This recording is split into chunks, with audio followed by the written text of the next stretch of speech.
quand je fais des max back squats, je fais ça comme un mort. Yeah!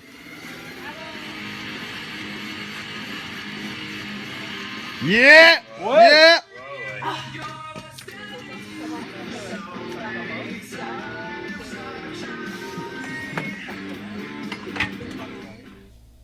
Bonjour, bienvenue au podcast de Force 5 avec Max Brut, propriétaire et coach à CrossFit Laval. Moi, je m'appelle Benoît, je suis coach à CrossFit Laval.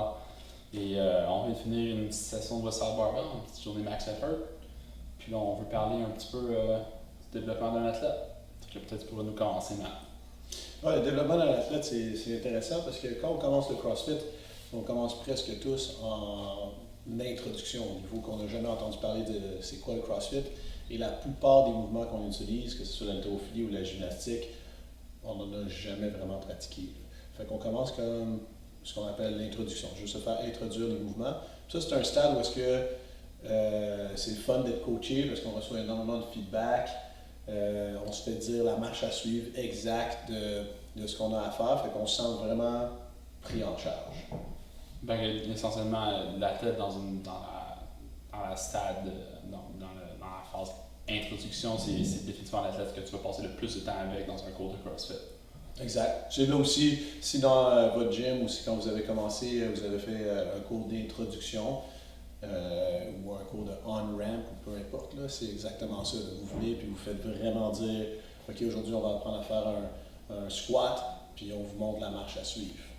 Après ce stade-là, il y a beaucoup de gens qui sont à cet endroit-là, c'est le stade acquisition. Ça. Dans le CrossFit, ça serait quelqu'un que ça fait entre 3 et 6 mois qui a commencé, donc il commence à connaître tous les mouvements. Quand je vous dis on va faire un power clean ou un snatch, il sait de quoi je parle, il sait les mouvements qu'il est capable de faire ou les progressions qu'il a besoin de travailler, comme exemple dans les muscle-up, sauf que c'est très cérébral. Là. Peut-être qu'il est capable de faire un muscle-up par exemple, mais pas pendant un workout. Là. Il a besoin d'être supervisé, mis dans une situation où est-ce que c'est idéal pour lui avec sa bonne toune, les anneaux qu'il préfère, la craie au bon endroit, pas avoir mal aux mains. Puis là, en pensant vraiment à son affaire, il va être capable de rentrer le muscle-up. Fait que ça, ce serait le deuxième stade. Puis dans la phase d'acquisition, essentiellement, un athlète a de la difficulté à démontrer ses mouvements dans des situations de haute intensité ou avec même un peu d'intensité. Exact. Fait que c'est souvent le genre de personne où est-ce que dans le warm-up, on leur montre le squat clean, puis on est comme wow, ok, j'ai fait une bonne job comme coach, là, ça se passe bien. Puis quand on dit 3-2-1 go, tout d'un coup, ça devient un power clean suivi d'un squat. Puis on a difficulté à démontrer tous les points de performance essentiellement. Exact. Après ça, on va avoir la consolidation. Donc une fois que l'acquisition est finie, intro-acquisition, donc là on a des gens dans le CrossFit, ça serait quelqu'un que ça fait au moins 1 an qui fait du CrossFit, mais je dirais pour certaines personnes, ça va aller jusqu'à 3 ans, où est-ce qu'ils connaissent tous les mouvements. Puis là maintenant, leur difficulté, c'est d'être capable de le faire dans toute situation. Je donne un exemple. Peut-être que vous avez un très bon snatch, sauf que si on vous fait faire un snatch après un AMRAP 12 minutes, sans repos, puis vous avez juste 5 minutes pour trouver votre max, il y a des chances que vous ayez du mal à atteindre votre max. Vous seriez dans la phase de consolidation, vous seriez dans la phase que vous êtes capable dans la plupart des situations de performer bien les mouvements, sauf qu'il y a encore quelques petites étapes que vous n'avez jamais été exposé. Un autre bon exemple, ce serait quelqu'un qui est capable de faire des muscle-ups sans le false grip, puis que tout d'un coup, il y a un workout où est-ce que, comme au régionaux cette année, on est obligé de les faire stricts. Ça se pourrait qu'il se fasse surprendre par ça, parce qu'il est quand même capable de faire des muscle-ups, mais il n'y a pas encore la consolidation du mouvement complet où est-ce que toutes les situations sont couvertes. Ouais, puis on voit des exemples de ça souvent avec les athlètes de notre gym. Si il y a des muscle-ups en début de workout, c'est capable de dépasser. Si c'est à la fin des workouts, c'est une autre histoire. Ou un que tout le monde travaille beaucoup ces temps-ci, le handstand walk, quand ils sont fresh, ça va relativement bien, mais aussitôt que tu le fais dans le contexte d'un AMRAP, soudainement round 2, 3, 4 et plus, c'est un désastre. Puis c'est justement pour ça qu'on est en train de parler des étapes de développement d'un athlète. Parce qu'il ne faut pas, en bon québécois, bad tripper quand ça arrive. Parce que dans le fond, c'est juste où est-ce qu'on est rendu. Donc si vous êtes un de ceux-là, où est-ce que, par exemple, comme Ben vient de décrire, vous êtes capable de marcher 50 pieds sur les mains, puis quand c'est un workout ou si c'est couplé avec des GHD ou des toast to bar ou peut-être des handstand push-up, tout d'un coup, c'est comme si vous n'aviez jamais marché sur les mains. Mais vous êtes entre l'acquisition et la consolidation, c'est un stade normal, il faut passer au travers de ça. Puis la seule façon d'être capable de passer au travers de ça, c'est d'accepter de régresser pendant le workout et de travailler dans cette zone-là. C'est pas de travailler à l'extérieur du workout, parce que là, vous redevenez dans quelque chose qui est dans un environnement qui est stable. Puis là, tout d'un coup, ah ben ouais, je suis capable de le faire. Je pense aussi à cette étape qu'on commence à augmenter l'intensité des mouvements qui sont plus difficiles. Dans la phase de consolidation, si la personne dans la phase d'acquisition est capable de faire des muscle-ups à l'extérieur d'un workout, dans un environnement parfait, mais là, on peut commencer à faire des AMRAP, des EMOM ou des chippers, puis des muscle-ups, puis peut-être qu'on ne passera pas toutes les reps prescrits, mais on va être capable sûrement d'en passer quelques-uns en étant essoufflé ou dans des situations moins que parfaites. Donc ça, c'est définitivement une étape parce que je vois beaucoup de compétiteurs qui sont là.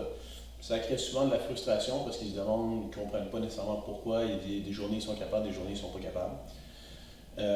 Puis assez souvent, le seul problème, c'est qu'ils mettent beaucoup d'énergie à travailler dans une situation contrôlée au lieu de se prendre au jeu puis de comprendre que dans le fond, ça arrive seulement dans les workouts ou même à plus haut niveau encore, ça serait en compétition.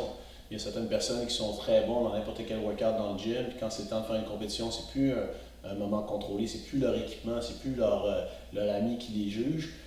Puis ça crée justement quelque chose de différent, puis ça fait qu'ils cassent un peu mentalement, qu'ils cassent un peu même au niveau des stratégies, ou qu'ils ne sont pas habitués à suivre le beat de la personne qui est juste à côté. Mais ça, pour travailler ça, il faut s'exposer à ça. C'est pas de retourner dans le gym puis de se rendre compte qu'on est bien bon dans le gym, qu'on n'est pas stressé. Il faut s'exposer à ça. Je pense aussi que ça rattache un peu le concept de la variance en CrossFit. Constamment varier. Si tu as toujours l'habitude de faire tes max avant un WOD, mais tu vas toujours être mal placé quand tu dois faire un max après un WOD, comme tu as mentionné tantôt. Ou si tu as toujours tendance à faire quelque chose à tel endroit ou en telle combinaison, mais tu vas toujours avoir des faiblesses qui ressortent par la suite. Il faut être capable des mouvements plus techniques comme des muscle de handstand walk, il faut être capable de les démontrer dans plusieurs situations. Une situation moins favorable, c'est sûr que faire du handstand walk avec des GHD, c'est pas facile. Mais si tu es capable, c'est définitivement une bonne chose. Puis je pense que ça nous ramène pas mal à notre prochaine étape, je dirais. Ouais. Après ça, dans le fond, on tombe sur le raffinement. Le raffinement, ça va être on a passé l'étape de consolidation, donc on est efficace dans toutes les situations. Okay? Dans le CrossFit, c'est important parce qu'on peut se faire envoyer dans n'importe quelle situation. Puis là, le raffinement, c'est que non seulement on est efficace, mais on devient expert dans toutes les situations. Donc on a encore des faiblesses parce que ça, on les traîne tout le temps, mais nos faiblesses deviennent plus fortes que la plupart des gens si c'était leur force. Donc, des bons exemples de ça, dans le fond, dans le raffinement, c'est des gens qui sont rendus au stade des games, puis qui vont nous dire je suis pas très bon en natation. Sauf que si vous allez nager avec, ils vont plus vite que vous pareil. Donc, leurs faiblesses sont rendues presque nos forces, puis eux, donc, ils sont rendus au stade de niveler toute leur performance. Donc, de ne plus avoir une grande force, puis être correct dans le reste. C'est vraiment c'est le mot dit, de raffiner toutes les étapes de leur fitness, tant en haltérophilie qu'en gymnastique, qu'en course. On voit beaucoup d'athlètes en ce moment qui sont à ce stade-là au niveau de la course. Oui, ils ont un bon moteur, mais ils sont rendus à travailler avec des coachs d'endurance pour améliorer leur technique de course et leur gestion de la course. Là. Pas juste, OK, c'est correct parce que j'ai un bon niveau de fitness général, je vais m'en sortir en course. Ça, c'est une étape aussi qui commence à être difficile à gérer comme athlète parce que faut commencer à donner énormément de input à ses coachs. On en parlera dans une autre capsule, mais on commence à vraiment devenir le centre, entre guillemets, de notre campagne vers l'excellence. Puis on a des coachs et puis des nutritionnistes ou des psychologues sportifs qui nous aident. On est beaucoup moins dans une situation où est-ce qu'on se fait dire quoi faire. C'est nous qui devons un peu utiliser notre propre personne comme un laboratoire puis tester.